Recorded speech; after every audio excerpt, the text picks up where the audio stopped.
You know, earlier this morning, it almost started to feel like the holidays. It was cool and wet, and then the sun came out, and then I was sweating by the time I came into work today. Yeah. I think it was nice to see the sun. We've been cloudy and gloomy for a period of time, really since a little Thanksgiving. Yeah, so it was a pleasant little break in the cloud coverage. Right now, here is a look at your weather impact forecast. So what we are tracking is an unsettled pattern and scattered showers. Now I added a jacket to this because we have been trending a little bit cooler than the forecast has been advertising. So with that being said, I think we have a good shot at trending cooler even into the weekend with these fronts passing through as well. So right now we did have a weak front that passed that is technically off into the Gulf of Mexico. With that, it took the rain with it. So we've said goodbye to the rain, and we've seen the sunshine peek through the clouds. Current temperature in Corpus Christi still only 68 degrees. We are up to 71 in Kingsville and 70 in Falfurrias. There is another front on the way. So this front is going to work to push this energy back to the south, and it is going to clear conditions out just a tad and kind of continue to drop our rain chances. But this is the second front that we're watching, and it is kind of a tricky one because right now you can see temperatures aren't drastic between the front. It's 53 in DFW, 59 in Austin, 46 in Little Rock. Well, meanwhile, 71 in Houston. All of the rain kind of in between this low pressure system and the cold front at this point between Little Rock and Houston and New Orleans.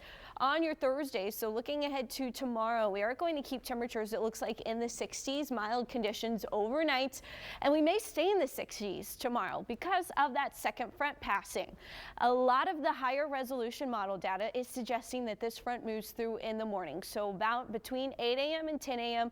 temperatures fall just a tad. Again, it's not an overly strong front, but it does bring cooler air in. One of the caveats is this kind of surface low that we've been dealing with. What that does is it still keeps bringing up some southerly air, and it's kind of fighting against that cold front. So if that cold front kind of stalls out across the coastal bend, we could have a drastic difference in our temperatures Thursday into Friday, where areas such as Beeville getting into the 50s. So there could be a 10 to 20 degree difference between those temperatures in Beeville and especially in Brownsville. But that could even set up between Corpus Christi and Beeville, or Corpus Christi and Kingsville. So that's something that we're going to have to keep an eye on. It's making the forecast pretty difficult just to say exactly where these fronts are going to stall. But this latest data from Futurecast suggesting that the front passes all the way through. It kind of merges with this area of low pressure, but the low drifts back to the south or back toward Texas. And as it does so, that helps bring our rain chances back into the forecast for Saturday and Sunday, depending on which side of this low we end up on. If we stay on the side with northerly winds, our temperatures will be cooler. If we wind up on the side with southerly winds, our temperatures will be hotter. But here's a look at that 7-day forecast for you. The roller coaster ride is going to continue, and again, it will kind of depend on where we end up, which side of the low we end up, and it's not easy to say exactly where that's going to happen. But what I do want to point out is pretty confident Monday we'll make it to 80 before we see our next front into next week. Whoa, toasty temperatures, they do persist here in December in South Texas, but it's par for the course, right? Carly, thank you so much. A quick break, and we're back.